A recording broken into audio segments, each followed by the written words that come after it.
plantear los rasgos genéricos, los rasgos propios de cualquier modo de producción. Es decir, aquellos rasgos que cualquier modo de producción tienen en común. Ahora, veamos las diferencias entre cada modo de producción.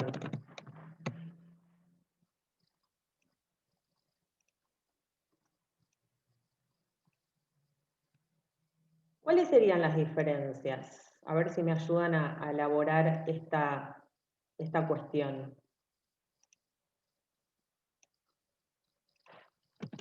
Las relaciones entre las personas. Claro, cambian las relaciones entre personas. Vamos a ponerlo en estos términos. Las relaciones, las formas, vamos a ponerlo así, de relación entre las personas son diferentes. Las formas de relación entre las personas, ¿para qué? Para llevar adelante la producción, son diferentes. Lo que cambia mucho también es la persona para quien producen las cosas, porque en el modo Bien. esclavista no tenías opción de elegir o no. En el feudalismo te lo daban a cambio de las tierras, y en el capitalista supuestamente tenés como vas voluntariamente a trabajar por un salario. La respuesta a la pregunta, ¿quién produce?, es diferente en cada sistema. Es lo que estás diciendo, ¿está bien? Algo de eso que estás diciendo. Para quien producen sería lo que cambia más, ¿no? La persona que produce sería lo que va cambiando la persona para quienes producen, va cambiando las distintas libertades y cosas de la persona quien produce, pero la persona quien produce siempre hace lo mismo. El que agrega la tierra siempre varía en la tierra. Claro, lo que tenemos que introducir para poder comprender mejor esta pregunta, ¿quién produce? Porque no es que siempre son los mismos los que producen. En realidad tenemos que introducir una categoría. La categoría que tenemos que introducir para responder quién produce es la categoría de clase social. Básicamente lo vamos a poner así. En cada sistema económico hay clases. ¿Sí? Clases. Por ejemplo, en el sistema de producción esclavista hay amos y hay esclavos. ¿Está bien? ¿Están de acuerdo con eso? Ahora, ¿en el sistema de producción feudal hay amos y esclavos? La respuesta es no. Lo que hay en el sistema de producción feudal es básicamente vasallos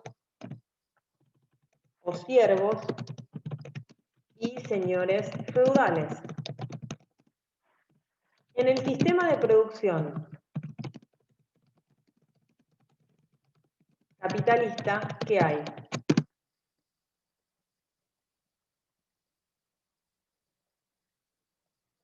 Obreros y señores capitalistas. Obreros y capitalistas. Entonces, lo pongo de este modo ahora el problema. ¿Qué clase social produce en cada uno de los modos de producción?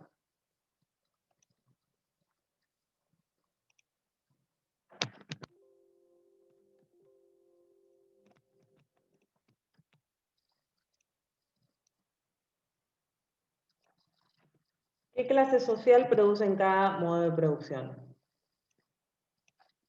En el sistema de producción esclavista, ¿quién produce?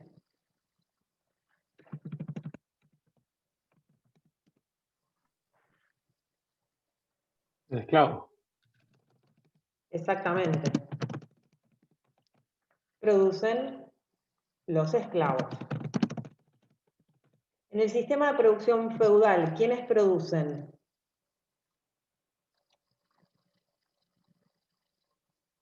¿Los vasallos o los señores feudales?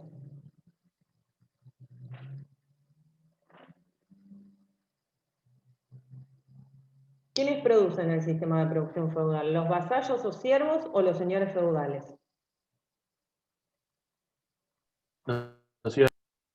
Los siervos, exactamente. Entonces, producen los vasallos, siervos, también se los llama campesinos. ¿Sí? Producen los vasallos, siervos o campesinos. Ahora, en el sistema capitalista, ¿quiénes producen?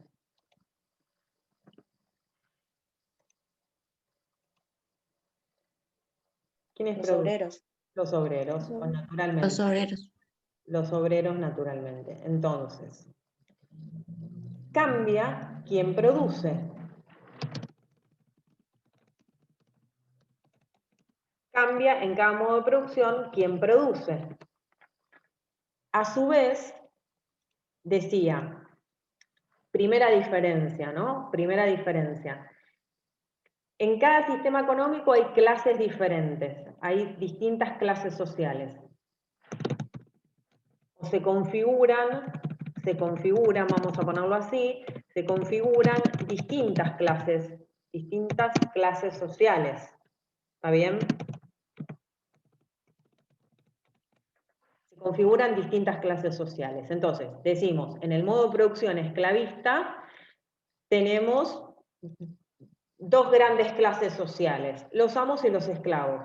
En el sistema de producción feudal tenemos dos grandes clases sociales, los vasallos siervos y los señores feudales, y en el sistema de producción capitalista, obreros o trabajadores y capitalistas. ¿Sí? Ahora, ¿cuál es la diferencia, por ejemplo, entre un vasallo, un esclavo y un trabajador? Porque los tres tienen en común que producen. ¿Sí? ¿Está bien? Los tres tienen en común que producen. Tanto los esclavos como los vasallos como los obreros tienen un rasgo en común. El rasgo en común es que producen, son los que producen. Ahora, ¿en qué se diferencia un esclavo de un trabajador asalariado? Vamos a poner acá obreros / trabajador asalariado. Para precisar mejor a qué nos referimos, porque la categoría trabajador asalariado es una categoría más propia del sistema capitalista. Trabajador es más propio de cualquier forma de sociedad. Entonces acá vamos a poner trabajadores asalariados. Entonces, ahora avancemos un poco más.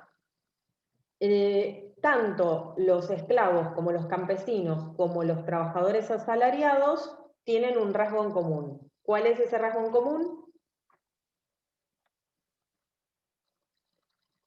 ¿Cuál es ese rasgo? Que producen. Que producen.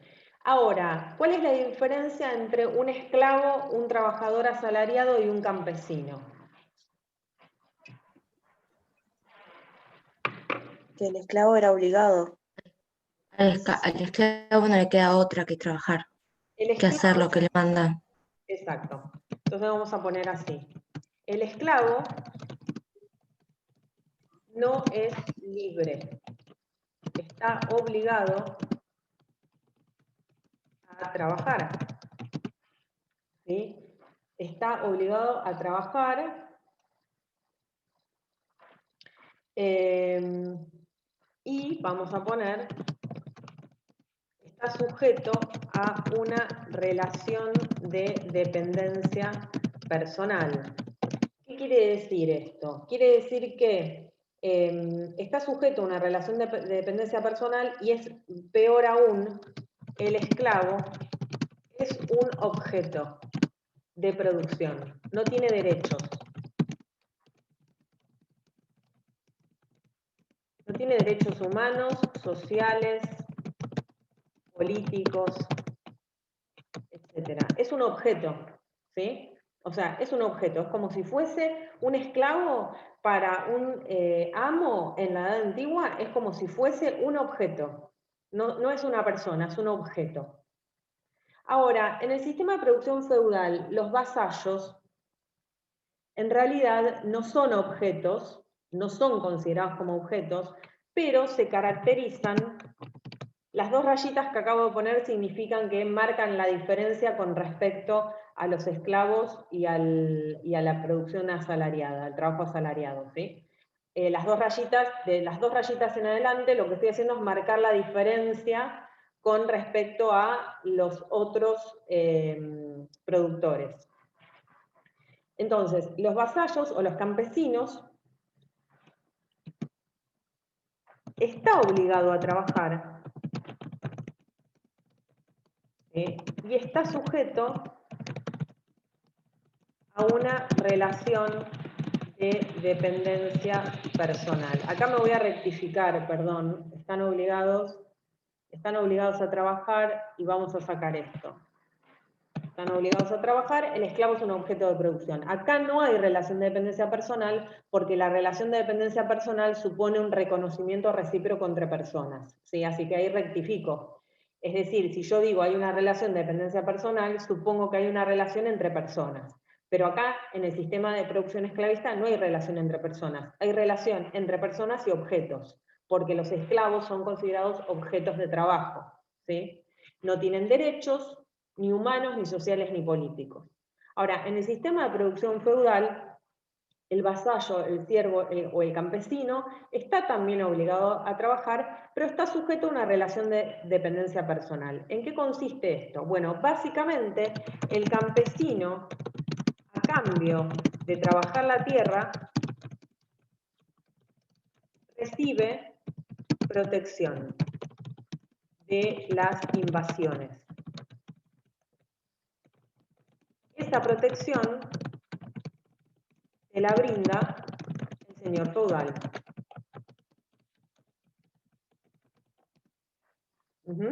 ¿Sí? Entonces, podríamos decir que hay un intercambio en el caso del campesinado, de la relación entre campesinado y señor feudal, ¿no? Hay un intercambio donde lo que se cambia es trabajo a cambio de protección. Entonces, a cambio de esa protección, a cambio de trabajar, más que a cambio de trabajar es a cambio de una determinada porción de la producción,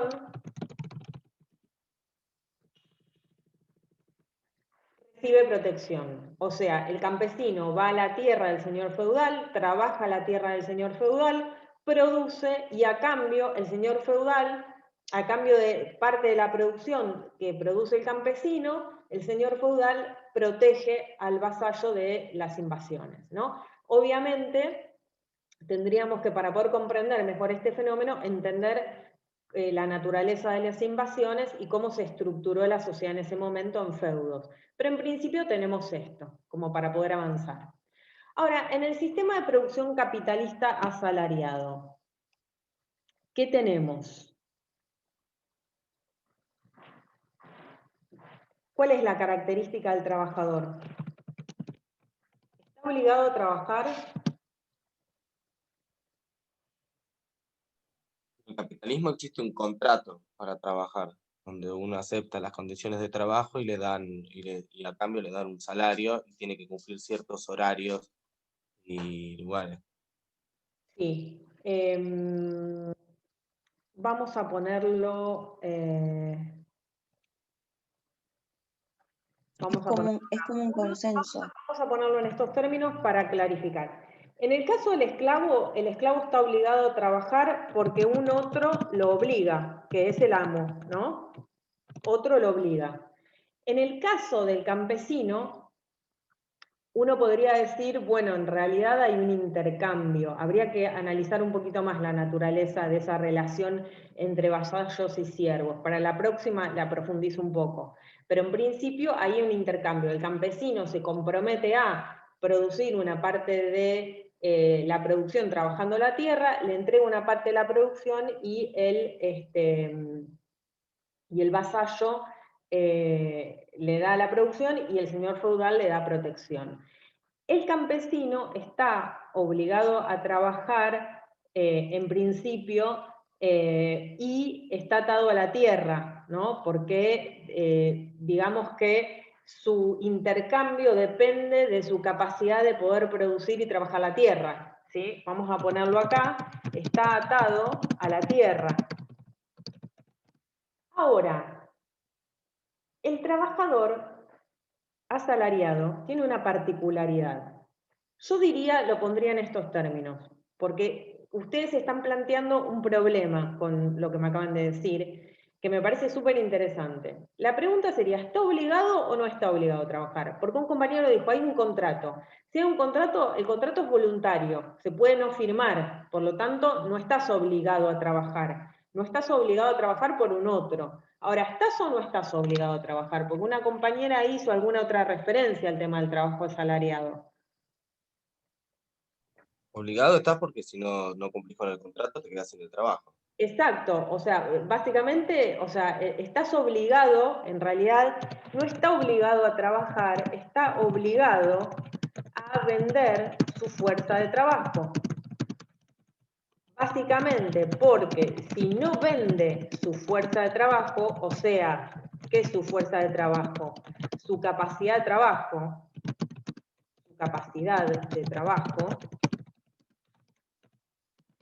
si no vende su capacidad de trabajo, no se puede reproducir. ¿Sí? Ahora, ¿con quién contrata? ¿Con quién contrata o con quién trabaja?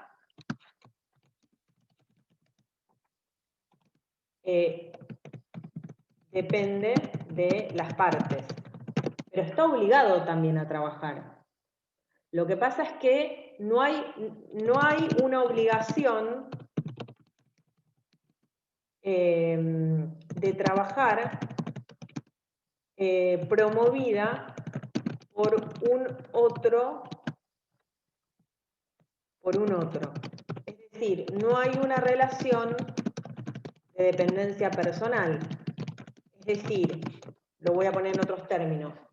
Cuando ustedes cumplen 18 años de edad, nadie los obliga, ninguna persona los obliga a trabajar. Ninguna persona los obliga a trabajar. Ahora, si no trabajan, se mueren. Entonces, no hay una relación de dependencia personal que los obligue a trabajar, como sucede en el caso del esclavo, donde el esclavo es obligado por un otro, por el capataz o por el amo, a trabajar. A ustedes nadie los tiene con el azote, ninguna persona los tiene con un azote obligándolos a trabajar, pero el problema es que si no trabajan no se pueden reproducir. Entonces, cambia la forma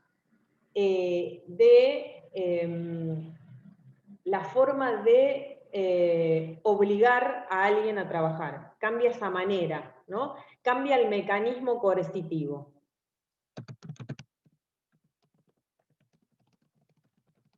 Cambia el mecanismo de coerción. ¿Sí? ¿Me siguen hasta acá? Porque es muy importante todo esto que estoy desarrollando. ¿Me siguen o no? Si no, volvemos, ¿eh?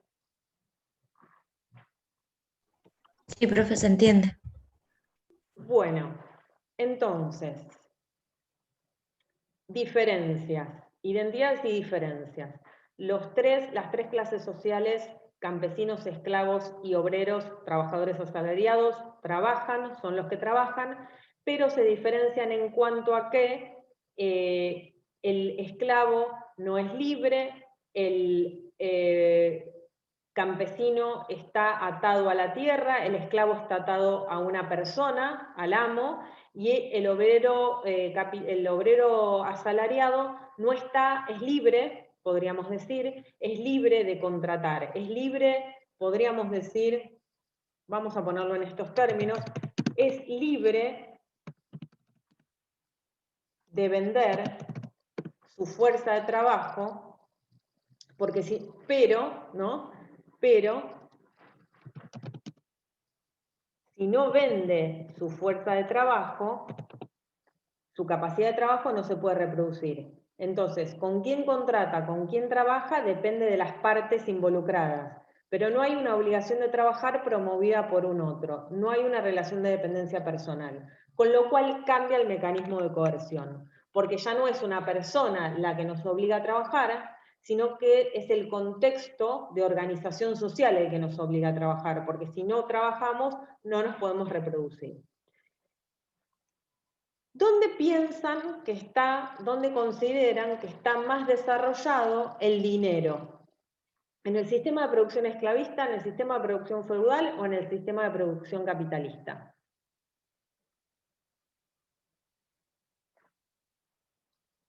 En el capitalista. Claramente en el capitalista, ¿no? Entonces acá vamos a poner la palabra dinero asociada al sistema capitalista. Vamos a ponerlo así para que se note, con un colorcito. Donde más desarrollado el dinero está, es en la sociedad capitalista. Ahora, fíjense que ya esto marca distintos modos de producción. Habíamos dicho, todos los modos de producción tienen algo en común, hay gente que trabaja y hay gente que no trabaja, pero fíjense cómo se empezó a enriquecer la cuestión, porque no se trata solamente de preguntarnos por si hay gente que trabaja en todos los modos de producción, sino bajo qué condiciones esas personas trabajan y a su vez desde qué lugar lo hacen, desde qué clase social lo hacen, ¿no? Bueno, luego tenemos, decíamos que una diferencia era que en cada sistema se configuran distintas clases sociales, que los que trabajan en cada uno de los modos de producción son diferentes clases sociales, ¿no? Dijimos también que el dinero aparece como como podríamos decir, un concepto muy desarrollado dentro del sistema capitalista, ¿sí? El sistema capitalista tiene una característica diferencial, además del dinero, con respecto a los otros sistemas de producción, y es básicamente que es un sistema universal. Es decir, que si hoy nosotros vamos a China, por ejemplo, nos vamos a encontrar con una sociedad que produce bajo qué modo de producción. ¿Cuál es el modo de producción en China? Lista. En principio capitalista. Bueno, hay toda una discusión ahí si es un poco socialista, pero en principio venden mercancías, capitalista. Es un sistema universal, ¿sí? Es un sistema universal. Si vamos a España, nos vamos a encontrar con un sistema esclavista o feudal. Hoy, si vamos hoy a España. No. No, vamos a encontrar con un sistema capitalista. Lo que quiero decir con esto es que el modo de producción capitalista abarca todo el planeta, básicamente. Abarca prácticamente todo el planeta. Obviamente que hay comunidades que no producen mercancías y demás, ¿no? Una característica adicional muy importante es que el sistema capitalista se caracteriza por la producción de mercancías. ¿Sí? Se caracteriza por la producción de mercancías. Es decir, el intercambio, vamos a ponerlo en estos términos, intercambio de unos productos por otros de manera impersonal. Es decir, yo para poder proveerme de, no sé, un paquete de yerba, ¿necesito conocer a la persona que me vende el paquete de yerba? No. No, no necesito conocerla, por eso es impersonal. El intercambio se vuelve impersonal, no importa la persona que compra y que vende, importa la transacción, ¿sí? Entonces, otra de las características propias del sistema capitalista es la producción de mercancías y el desarrollo del dinero. A su vez, el sistema de producción capitalista es un sistema de producción universal, prácticamente abarca todo el planeta. Después, ¿qué otras características podemos identificar? ¿Se les ocurre alguna?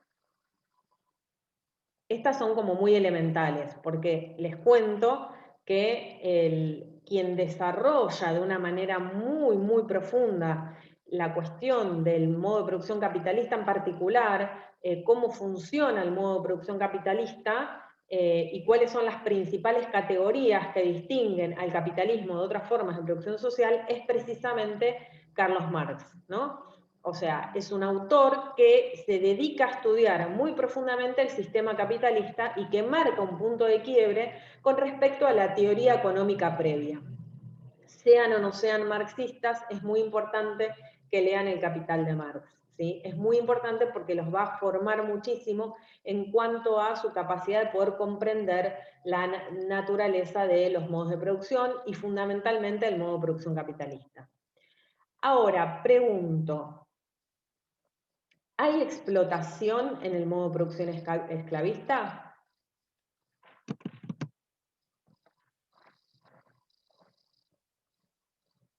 Sí. Sí, son explotados.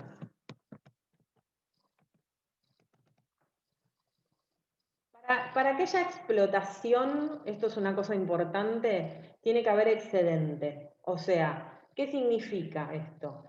Que hay explotación cuando hay alguien que produce más de lo que necesita consumir, ¿sí? Entonces, esto se da en los tres modos de producción, porque hay excedente. Lo que pasa es que en el trabajo asalariado, la explotación es muchísimo mayor.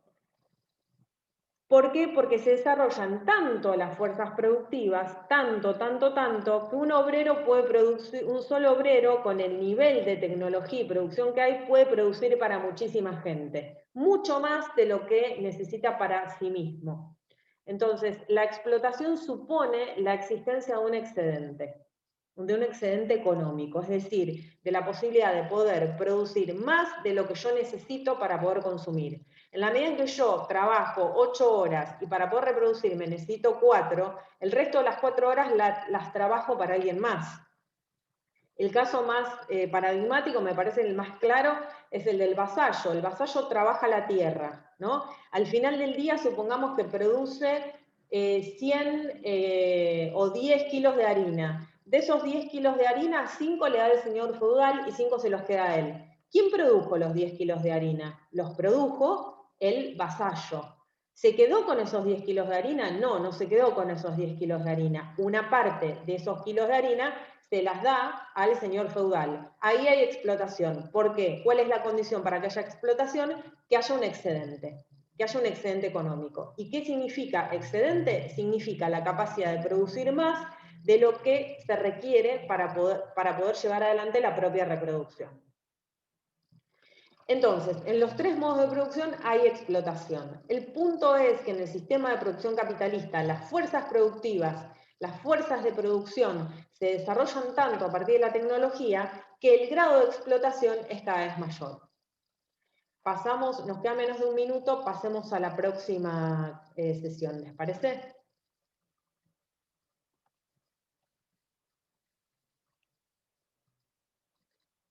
Gracias por avisarme. Pasemos a la próxima sesión.